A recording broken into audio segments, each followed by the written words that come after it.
All right, so we got two topics to talk about in this video. Number one, we're going to talk about Sean Strickland and Theo Vonn's upcoming episode that I'm very excited to watch. Apparently, Sean Strickland completely lost it, cried like a baby, talked about PTSD, his history, etc., and really apparently lost it hard to the point where Theo offered to not post the episode.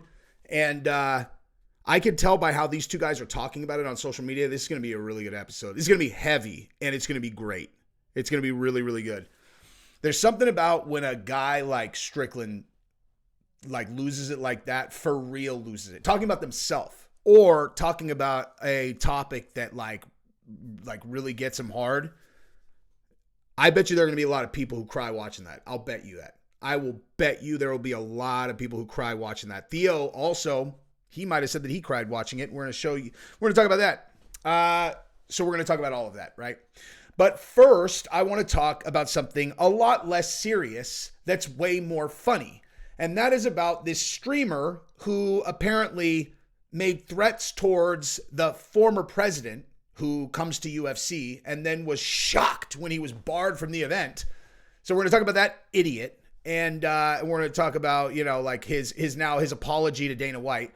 Because, if I'm going to get serious and talk about an actual serious topic, like we're going to talk about with Strickland, I'm going to start it off by clowning on some imbecile that would cry like Strickland did in his episode if he had a rational understanding of the way the world works and he looked in the mirror, Strickland, you got to dig deep. You got to get him really talking, and you tap into something that kind of gets him. You really get it. I got to tap in deep, and then it comes out. This dude literally just look in the mirror, cry. You should be crying like that all the time, kid.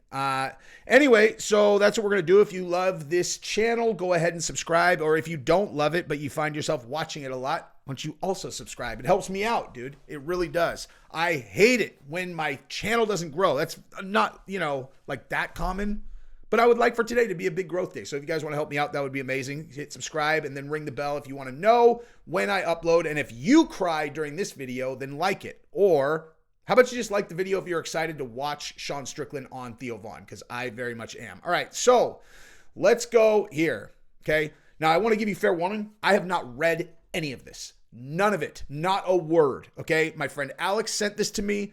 I looked at the headline. I already knew this story, and I was like, you know what? I'm going to wait until I am actually on video to read this so everyone can get my 100% genuine reaction to this. All right. So streamer who was banned from UFC 296 for threats towards Donald Trump details apology talks with Dana White. Neon was barred from UFC 296 following some comments about Donald Trump. So let's just start with that right there. Okay.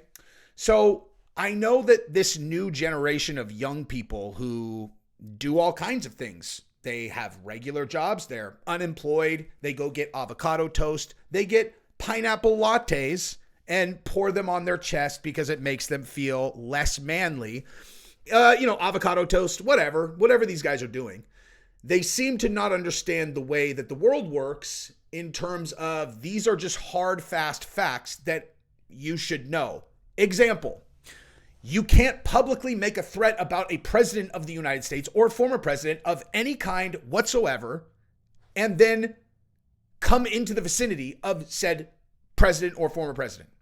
You're lucky that all that happened was they banned you from the event. Idiot. Idiot. Idiot. Have you been paying attention to what's going on in the world right now? You know what I mean? You get thrown into prison if you thought about going into the Capitol. If you thought about it and talked about it online, you get thrown into prison. But this guy can make actual threats, and all that happens is he gets banned from an event because Dana did it. I'm just saying. So yeah, let's read a little bit of this, and then we'll get into the Sean Strickland thing. By the way, I'll timestamp this so you guys can skip this if you want and go straight to Strickland. Dana White spoke about a streamer that was banned from the event. He said that Neon had been banned because former president he had made. Okay, I'm going to walk up. This is what this idiot said. I'm going to walk up on him. I'm going to talk my shit to DT. And it's going to be a very good experience. I'm going to talk my shit. I don't care if the Secret Service is there. I don't give a fuck, man. I'm going to talk shit. So, oh, are you? Is that what you're going to do? Okay. Or are you just going to get banned and then try to make, like, this is the whole thing. The reason why I don't even like covering this is because as I am reading this, I'm realizing I'm just giving this moron exactly what he wanted. Okay. Like, this is the clout era, you know, like, or these are like the clout, these are the clout kids. All right. Let me just finish and say, I'm just going to read what Dana said, and then I am going to give you my take on this. All right. So Dana said he was banned from the arena. No, what happened is he said some stupid shit on Instagram. He bought tickets so he wasn't anywhere close. When you start saying stupid shit like that, you're probably going to get busted up and thrown out of here, making threats and talking dumb shit. All right, good. So I wish Dana would have actually busted, you know, like had them, it's like, hey, fuck him up a little bit, you know? Like, fuck him up a little bit. Teach these people, you know, it's like on the other side of the fence, what happens then? You know, like what happens on the other side of the fence if somebody was like, hey, I'm going to roll up on Joe Biden. I'm going to talk my shit, man. I don't give a fuck about the Secret Service, man. I'm going to talk that mess, son. I'm going to do that. You're like, are you? They'd be like, prison, son. Break his fingers on the way to prison and don't let him out. Or keep him awake 24 hours a day with fluorescent light. Just torture him. It's so ridiculous, dude. But yeah, so we're in the clout era, right? This is the clout era where people, you know what? Let me rewind. This is what I said to Alex about this, and I'm going to repeat it because I thought it was a half decent take. All right. If I asked you to describe my brand, how would you describe it? Take MMA out of it. I'm talking about me personally. You know, what's my brand? You know, talks shit. I don't know. You know, like, but one of the things would be authenticity. Same as Sean Strickland. That's why I'm bringing this up. Like authenticity. If I say something, you know, I mean it. I don't just say things that I don't mean. I might, you know, kick it up a notch, but I'm not going to say something that I don't mean. And you know what my family looks like. You know what my wife looks like. You know what my kids look like. You know a lot about my life because it's authenticity. It's authentic. Okay. These kids like this, these little clout chasers, they couldn't be authentic if they wanted to because they have no idea who they are. Because there's nothing. It's not even about you don't know who you are. There's nothing there. There's nothing to know. His whole life is chasing clout on the internet. He wears the clothes that he thinks is going, you know, like that's what's going to get me attention on the internet. He does his hair in the way that he thinks will get him attention on the internet. He has the opinions that he thinks is going to get him attention on the internet. He does shit like this, not because he has well thought out, well structured thoughts. He thinks he'll get clout on the internet. There is no authenticity. There's nothing there. It's not about being fake. It's like you don't exist, dude. You are not a person that actually exists. What are you? Like seriously, what are you? You're a person who gets attention on the internet by saying blah, blah, blah. What's the authentic version of you? You don't know because there isn't a person there. I'm going to not swear anymore because I think I'm going to get this thing age restricted by accident, but probably going to already have to go clean it up. But read my mind about what I'm saying to this imbecile. Okay? You're the reason why the country's falling apart and why states think that they can do what they're doing. Anyway, that's enough of that. So, Sean Strickland. All right, so I wanted to show you guys some stuff here. I'm going to start. Well, I wanted to start right here, actually. So I just thought this was hilarious. Strickland posted the fight and his caption was just a reminder why I don't leave my house. Oh man. Sean has such a good handle on his brand, you know, like he's got such a great handle on his brand. That's such a great post, whether it's true or not, that he's like, you know, like, you know, he's saying it kind of jokey, but he's self-deprecating. All right. That is something that people connect with, being self-deprecating. I mean, everybody likes a person who can make fun of themselves. It's, you know, other like confident people like other confident people who can make fun of. If you're a confident person, why would you not be able to make fun of yourself and make fun of your flaws? He's hilarious, dude. But when it comes to this show, right? So actually I wanted to start here. So this is the post that I wanted to reference, right? So he does the show with Theo Vonn and apparently cried hard, right? PTSD can make a strong man weak or a weak man strong. Years and years of abuse just changes you as a man. The hate just doesn't go away. The sad truth is I'm one of millions, but I only matter because there's a camera in my face. Most people just suffer in silence and drown their demons in alcohol or drugs. True. And God, man, this is rare for me. I'm having like a hard time. Like if I feel kind of like a little emotionally vulnerable at an opinion that I have in the last couple weeks, like this is not normal. Normally I could just kind of put words to it. And right now I'm like struggling to the thing about Bryce thanking Josh Emmett for not hitting him when he was unconscious, like that I can't even explain to you. That kicked me straight in the heart, dude. And I can't really explain why. It's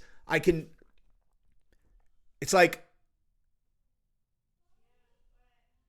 guys like Bryce Mitchell or Sean Strickland or other guys who are fighters who carry it hard, dude. It's not like they go, like, especially like Bryce, he's not like going over the top to be like, I'm an impenetrable tough guy. But it's like, dude, he's a fucking UFC fighter. These are tough ass guys and authentic tough guys. And so when guys who carry it like that kind of open the curtain and show you that like there's a real person underneath that has real emotions, like this exterior that you look at, it's not make-believe, that's fucking real. Like these are hard dudes, but dudes that are so hard that they're willing to like open it for you and be like, and this is what's underneath. You think I'm steel through and through? This is the shit that I went through. I'll fucking cry on camera talking about it, and I'll let you see it. Like I will let you watch that. And that's why it's going to hit heavy when people watch it. I absolutely guarantee you that it's going to be an incredible viewing experience. And I bet you a lot of people cry. And I bet you a lot of people who have dealt with this kind of thing, it's going to hit them real heavy. Like Strickland, as much as he tries to present himself as this kind of wild guy he's out of control. Like he doesn't even understand what he's doing. That's not real in terms of him not understanding his position. He completely understands his position. And part of being an example that makes it okay for other people who carry it hard and have pain underneath to share that and not feel ashamed about it is to pretend that it is completely, like not even pretend. It's like, I don't know. I'm mixing things up. He knows exactly the position that he holds, and I think he's doing good work with it. Like, I think that him doing this, he knows that other people who have dealt with the same thing, I mean, he's saying it right here in the post. He knows people that have dealt with the same thing are going to get catharsis from watching him talk about it. If you see Sean Strickland fucking cry about it, why would you not be able to cry about it? You know what I mean? Like, if you've been afraid to like tap into trauma that you've dealt with, if Strickland will do it, and he'll do it in public on the second biggest podcast in the world, which is exactly what Theo Vonn's show is, why can't you do it? You think you're harder than Sean Strickland? That's what it is. It's like, you think you're fucking harder than Sean Strickland? You're not, obviously. So if he'll go there, why would you not go there? So it's gonna help a lot of people, Also, I wanted to show you what Theo Vonn said. So Theo said, sorry, I'm blocking this. Hang on. Let me move myself out of the way here. Be-doo. Okay. So Theo, he said, as fucking retarded as you are somehow one of the most lovable people in the world, man. I was crying too. I could have made bantamweight by the end of it. He's so clever, man. And the offer stands 100%, and he's talking about taking it down. I'm just glad I got to talk honestly with someone about shit that hurt as a child. And to be honest, we wasn't really the ones crying. We sat there while the young kid inside of us cried. And that kid deserves to cry while we sit as adults and give him the room and protection to do so. So I don't give a fuck what anybody says about that kind of shit. It's not like no nonsense Kleenex Peterson had to step in. That's funny, dude. It's not like it's not like no nonsense Kleenex Peterson had to step in. We're good. Some fights are on the inside, and you and your coworkers are some of the baddest humans on the planet, and we are all fans of y'all, not just when you guys win or lose, but because you guys choose to keep fighting. Exactly. I'm going to be honest with you. I actually hadn't read that. I only read the beginning of what Theo said, and then as I was like setting the video up, I hadn't read that whole thing. Now I have, obviously. Man.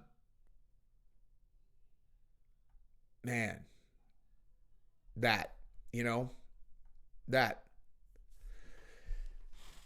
The thing, there's another thing that like I have experience with related to this.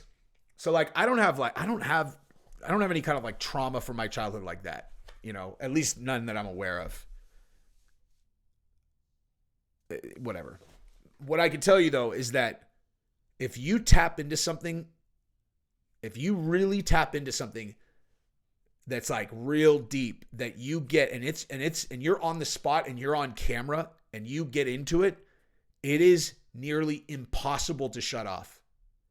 Now, depending, if I get really fucking big at some point, like real famous, I'm sure that there are like libraries of, all the old content that's ever been created. But I'll tell you this, there is a video of me crying so hysterically on camera for a solid 60 straight minutes. It exists. And I just couldn't pull it back together, man. Like, I couldn't pull it together. It was so a lot of you, I don't know, like, depending on how much you watch my content, you guys know that we did a reality show. Like, I got a reality show made about the company that I was building. And, well, we had the pilot. It was on Esquire Network. But when we were doing the sizzle reel, like, so this, if you guys don't know that talk, like the sizzle reel is basically like a maximum usually like 8-minute like preview of what the show is going to be. And then you take it around to networks and you use that to sell the show to a network. Then the network gives you the money to either do the entire series or to make a pilot episode. And then they decide if they want to take it to series. So I didn't really understand how hard it was to take a show to series. Like, I thought because we were shooting the sizzle reel that we had the show in the bag, right? So basically, I had gone all in on this project. I had closed, seed funding. Then we'd closed more funding. I had literally put everything on the line. Then we closed a 7-figure funding deal. And then I had this camera crew filming this show that, as far as I understood, was going to be on national television. And so in my mind, I'm like, I won, dude.